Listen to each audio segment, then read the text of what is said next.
Today, Japan is a defining superpower of the modern world, a hub of advanced robotics and global finance. But look back a little over a century and a half, and you find a completely different reality.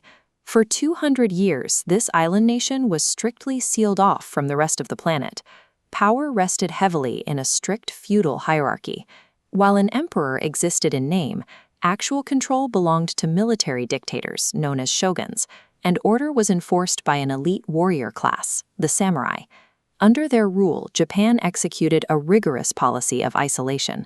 No foreigners were allowed in, and no Japanese citizens could leave. The goal was to keep the culture insulated from outside trades. Japan was still fighting with swords, leaving them critically vulnerable. That vulnerability was exposed in 1853. 4 massive American vessels, known as the Black Ships, appeared in Tokyo Bay. They were powered by steam and armed with heavy cannons, technology the Japanese had never encountered. The Americans brought a letter from the President of the United States containing a very clear ultimatum: open your ports for trade and join the modern international community, or face the destructive capabilities of this naval fleet. The sudden appearance of these ships fractured the ruling elite. Some samurai demanded war to protect their ancient way of life. Others recognized that traditional weapons were entirely useless against modern artillery, arguing that Japan had to absorb this new knowledge to survive. This sudden military threat forced an immediate recalculation. The leadership understood that if they tried to fight off the Western powers as they were, they would be conquered. The only viable path forward was to rapidly modernize. The response was a swift political revolution. The shogunate was dissolved and power was restored to a young emperor, Meiji. Look at how he presented himself, dressed entirely in Western military attire. This was a clear signal of his new mandate to systematically absorb outside knowledge. But modernizing meant tearing down their own existing social structures. The government abolished the feudal system entirely. The samurai, once the undisputed ruling class, lost their lands, their status, and even the right to carry their swords in public. With the old system cleared out, the Meiji government initiated a massive intelligence gathering operation. They dispatched thousands of students and officials across Europe and America to study Western legal systems, industrial manufacturing, and military science, then bring that data directly back home. In the span of a single generation, the physical landscape of the country was unrecognizable. The government financed thousands of miles of new railroads, built a modern conscript army, and imported complex textile machines to kickstart mass production. By deliberately dismantling its own ancient structures, Japan managed to execute an entire industrial revolution in less than 50 years.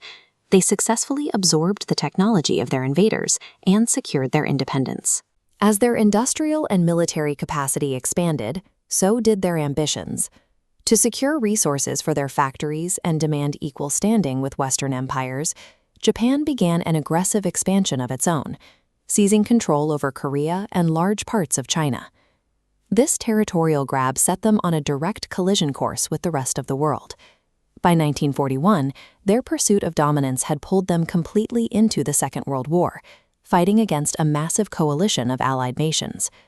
The resulting conflict erased the industrial progress they had spent the last century building. Years of systematic bombing campaigns incinerated cities like Tokyo, wiping out factories, infrastructure, and millions of homes.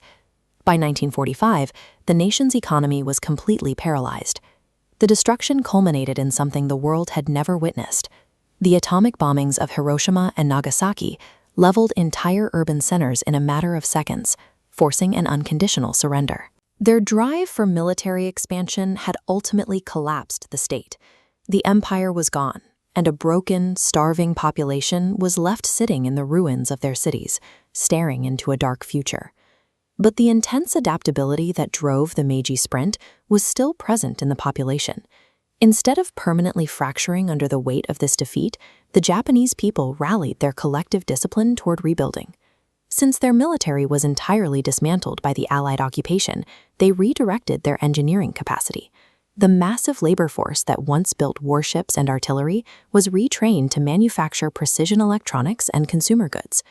Japanese industry prioritized precision over volume, engineering processes designed to eliminate defects and refine the end product with every iteration. This commitment to quality control became the centerpiece of their corporate culture. This focus yielded massive returns.